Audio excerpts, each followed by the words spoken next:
You're watching Beyond Markets. Welcome. I'm Esther Awuni. Many thanks for joining us today.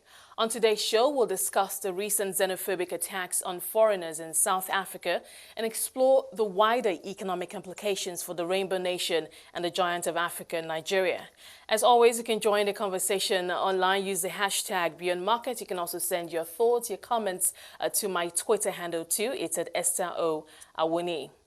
Recent anti-foreigner attacks in South Africa has led to the loss of means of livelihood for some victims. Some shops were looted or burnt. Now, reprisal attacks on South Africa-owned businesses also happened in Nigeria, and the South African embassy in the country remains closed. Now, the government of Nigeria has offered free flights for its citizens that are willing to come back home, and that gesture has seen almost 190 people return, with more flights still expected. But what are the wider economic implications of these actions on South Africa and Nigeria going forward? Xhanti Payi, an economist and head of research at Nascence Advisory and Research, and Bismarck Rewane, CEO of financial derivatives company, join me now for this discussion. Thank you, gentlemen, for taking the time out to join us today. Thank you, Bismarck, for being here. I just wanted us to start at this place. Your takeaways, your perspective on how this particular incident played out. First, obviously, we saw the outbreak. From what we hear, about 10, 12 people died, 2 of them foreigners, and we saw the South African president coming out, to, of course, to condemn it, also from the Nigerian side. But what were the key takeaways for you? To me, I think we need to put some context into what's happening. Firstly, these are the 2 largest economies in Africa. Combined, they have almost 25 to 28% of the GDP of this continent. But not only that, in terms of financial sophistication, these are probably the 2 largest stock markets in Africa.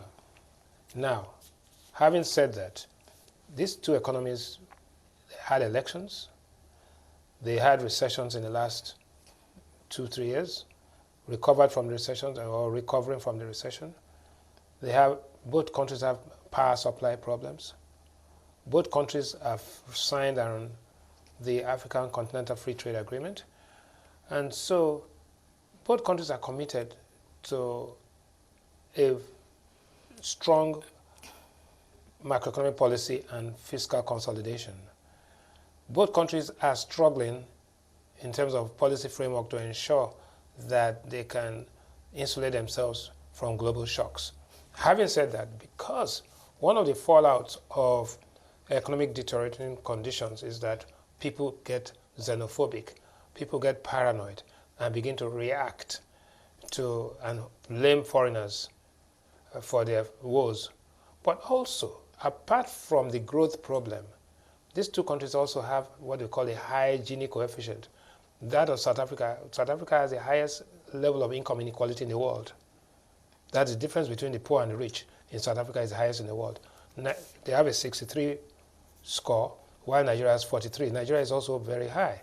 So anywhere there's income inequality and you suffer from slowing growth or recession, people take it out first on foreigners before they take it out on themselves. So it is the resentment and frustration of a slowdown in economic activity, which has manifested itself in paranoia and talking about feeding against, foreigners and the rich. Auntie, let me bring you in here. I'd like to hear your perspective on the diplomatic response on the part of the South African government. In your perspective, would you say that this time around there was a clearer, more definitive response on the part of the South African government? I think there has been a little, even though it's been a little bit late, but the response has been quite good and quite clear. And as I understand it, the president has also decided that he will not be going to the United Nations General Assembly in order to stay home and actually try and help resolve these issues. I agree with my colleague with you that one of the key things that are actually, because I think South Africans, Nigerians have by and large become part of South African society, many of them teaching at our universities, doing research, many of them, of course, having actually built families in South Africa. So I think there is a huge thing to be said about whether or not this is actually criminality or indeed a xenophobia. There's also no doubt, of course, that you know, the level of economic repression in South Africa has actually led to some of this competition that you're seeing with the more successful Nigerian businesses. And then, of course, the idea of criminality has to be actually right at the forefront in terms of how we discuss this. And I think all of these parts are important in how we actually think about this. I think the way xenophobia undermines or minimizes a very big problem, a very nuanced problem that we need to deal with. And I think it's quite important that we actually talk across the lines. I know, for example, that there has been many discussions with the South African government and the diplomatic corps that is here, including, and I think many would have seen the response from the Nigerian embassy here in South Africa around the discussions that have been there going on in terms of actually dealing with some of these problems that we face in terms of South Africans and foreigners. So there is a bigger discussion, and I think it does us all an injustice to actually have a discussion on the narrow confines of what people have called xenophobia. Well, speaking about concerns, just a quick follow-up question. Now, obviously, the business in South Africa are also concerned. And at the just concluded World Economic Forum on Africa, CNBC Africa did speak to a number of business leaders on, their thoughts and how this could impact on business for them. And one of them did say that, like, look, what we're seeing or what is happening in South Africa, that these attacks are being perpetuated by a minority, a disruptive minority, and that they need to be isolated but more importantly, the security forces need to be more effective in their task of maintaining law and order. What are your thoughts on that? No, absolutely. I agree with that completely. That really you have seen a very clear absence of security forces, of the police, actually stemming some of these problems. I think actually, the police, and many people have said this, that actually the police have hesitated to participate because actually some of them have been involved with the criminal elements. And that shows you just the extent of the criminal element, which is very different to actually the law-abiding citizens now that are being accused of xenophobia. And I think that's a very important point that they raise. And I think business has committed to participate in actually finding solutions to these problems. And there are bigger problems, of course, than, as I say, the narrow problems. But certainly our security forces have not done enough. I mean, as people have said, also we have something called, police intelligence forces, and that is supposed to help us actually deal with these things even before they happen. And there's clearly been a failure there, a very strong failure, to be able to stem these things before they have become what they have become and led to the to death of South African lives. I think one has to say that actually the big failure has been on South African lives if you look at the numbers of what we've seen in the recent spate of these attacks. Okay, hold that thought for us, Mr. Payi. Bismarck, let me bring you in here. I mean, where do we go from here? We've seen both countries. Yes, there was a bit of tension at the beginning where the South African embassy was closed. Nigeria boycotted the WEF, attendance at WEF. There was a delegation sent to Pretoria. But out of that, both countries have now come and said, look, they're still both committed to fostering better, relations with each other. But I'm just wondering, what kind of impact has this changed? No. Has anything changed? No, fundamentally. Front? Okay. Fundamentally, there are two things here. One, both economies are mutually reinforcing. In other words, they need one another.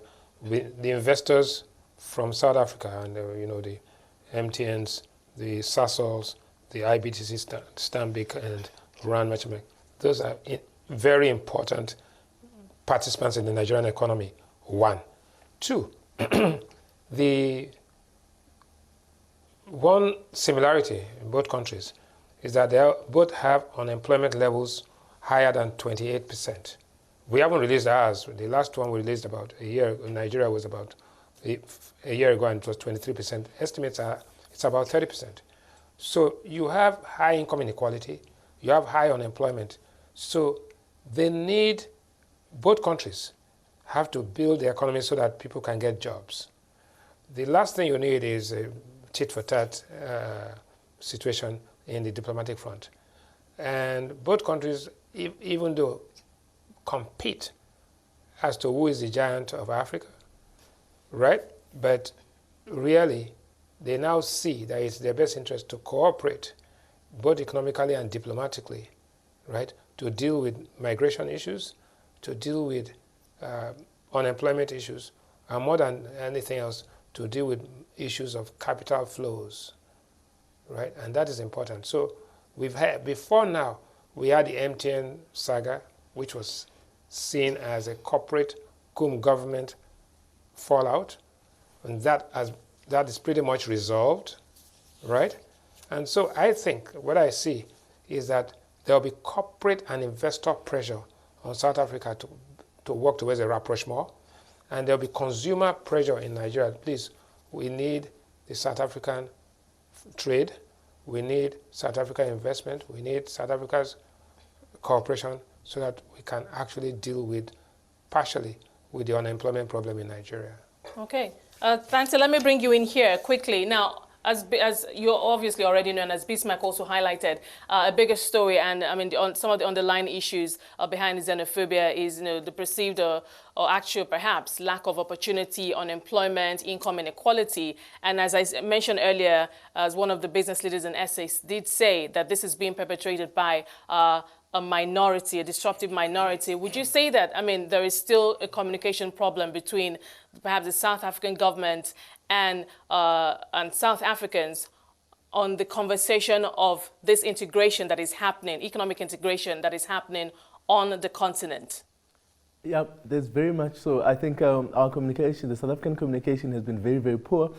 I think also, I think it's actually quite tragic because I think, as Bismarck says, these two countries have a lot in similar than they do have in, apart. And I think part of what has to happen, for the betterment of the entire continent, is that these two strong economies do much more to cooperate, to work together along diplomatic lines. But also a lot more work clearly in terms of dealing with security issues might be even a better thing, in terms of migration, immigration, to deal with these things in a way that actually is cooperative. And I think that might help us a little bit better in order actually to stem some of these problems and to consistently communicate with the larger public about some of these issues so that actually the public itself, remember, one of the key things is to keep our people much more informed than they've been over time. I think including some of the historical relationship that exists between the two countries. So I think it is important. Bismarck is absolutely on the mark in terms of the important role and reinforcing roles that these two countries have to play for both their economies and for the rest of the continent. We are not going to succeed, especially as we talk about, open trade for Africa, and actually as we work towards actually free movement of people. If we don't actually iron out these issues systematically at this early stage, because we don't want to get to a situation in which we've seen Europeans. I think sometimes we forget that there are lessons that you can learn from people who have actually embarked on this road. When you look at things like Brexit, they're a direct result of what is actually happening here about competition for resources. And that can actually be dealt with through communication, through actually reinforcing programs, both in diplomatic terms and in economic terms. And I think really, we actually are missing a big opportunity if we don't actually create a better working relationship in order to actually stem these problems, which in many ways are real, but are also not insurmountable.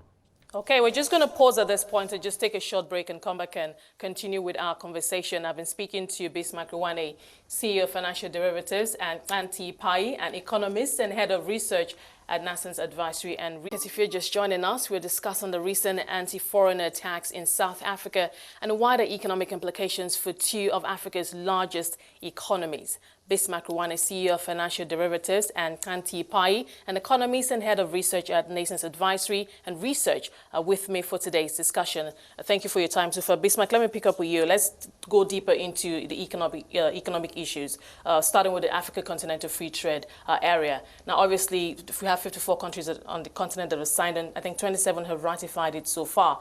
And obviously, going forward, we all know, and analysts, economists such as yourself tell us that there's so many complexities that African countries we're going to have to wade through and perhaps learn as we go. But of course, at this point, right from this point, one thing that analysts have told me is that, as I mentioned to Mr. Payi earlier, communication should be aggressive at this point, telling each country, telling its citizens that this is what is happening. The continent is integrating. There's going to be more movement of goods, the 90%, of course, free tariffs. There's going to be more movement of people. Yeah. And of course, there's also the AU, the single passport that we're also talking about that will allow, even better integration. I'm just wondering, are we, even as a country here in Nigeria, are we also communicating that message to Nigerians?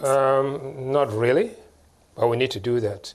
But there are three levels. One, You talked about the African Continental Free Trade Agreement signing ratification. There's also the single air market, which is the Open Skies Agreement between African countries. Two of the countries that have actually not conformed with the letter and spirit of that agreement, which they've all signed and ratified, are South Africa and Nigeria. They still operate to a large extent bilateral air service agreements. So A-Sky goes from Lagos to Joburg, but it has to come from Lome, and because the South Africans have not given them open access. The African Open Skies Agreement calls for free flights between African countries. 1.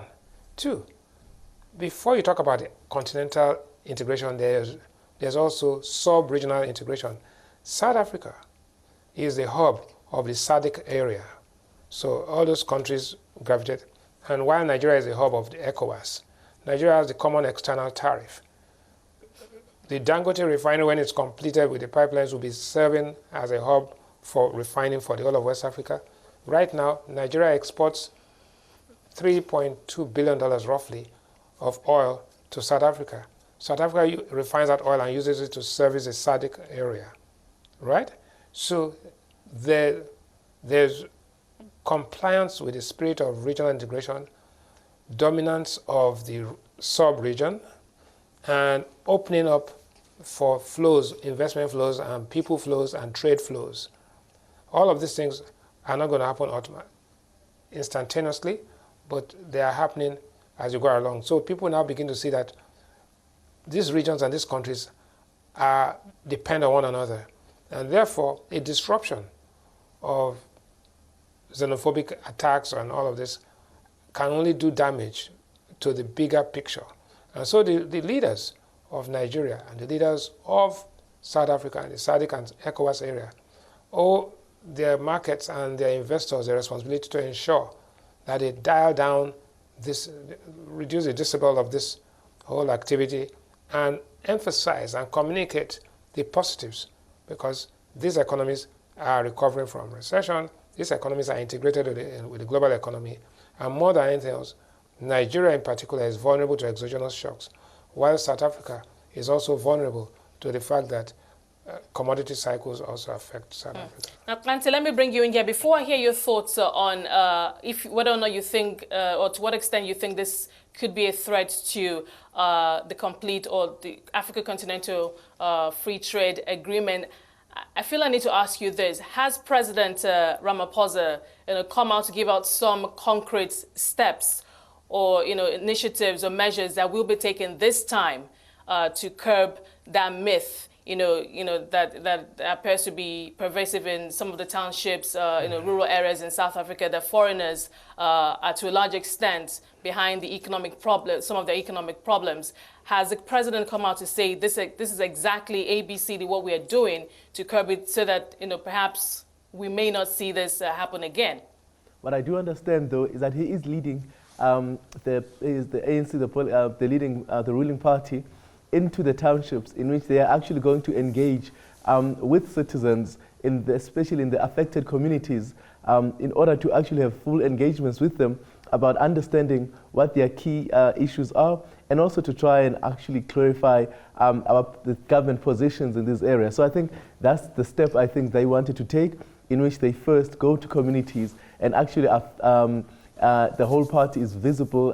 Today they're actually going into communities with the entire leadership of the African National Congress, in which he is leading that, to try and also interact with communities on a face-to-face level. And I think that's the first start.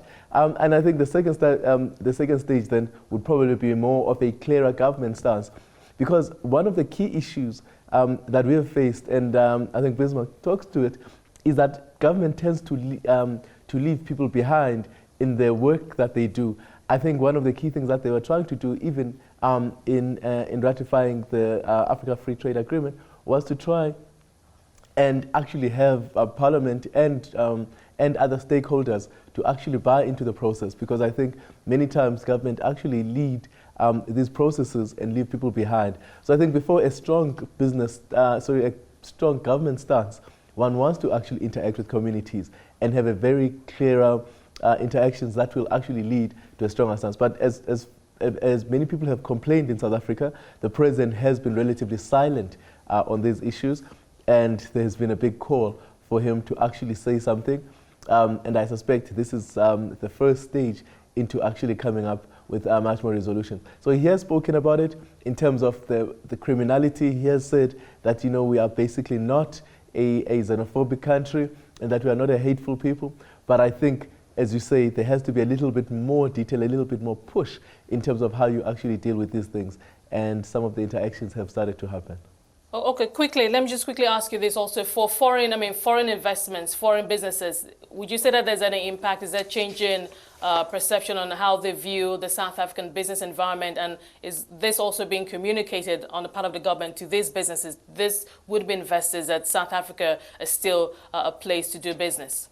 No, absolutely, and I think that's very important, because actually South Africa will be holding an investment conference in November. That's not too long. So we have to, and the communication has to be very clear, and I think you've heard it from the Minister of Trade and Industry speaking out against this in the media, because I think what is important is to recognize that even if we don't call it xenophobia, we call it criminality, that it is important that South Africa is very clear that actually crime is not a leading factor in terms of what is happening, because you can't both be open for business and at the same time admit that you have a lot of criminality, and that is also intended toward business people.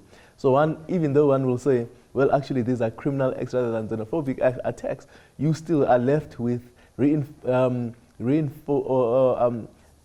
sure that people are comfortable, that South Africa, you know, their assets, their investment, their people are going to be safe when they come to South Africa. So that's a very important thing that has to be done. But part of it is just not going to just be words. And I agree with you that you're going to need very concrete steps.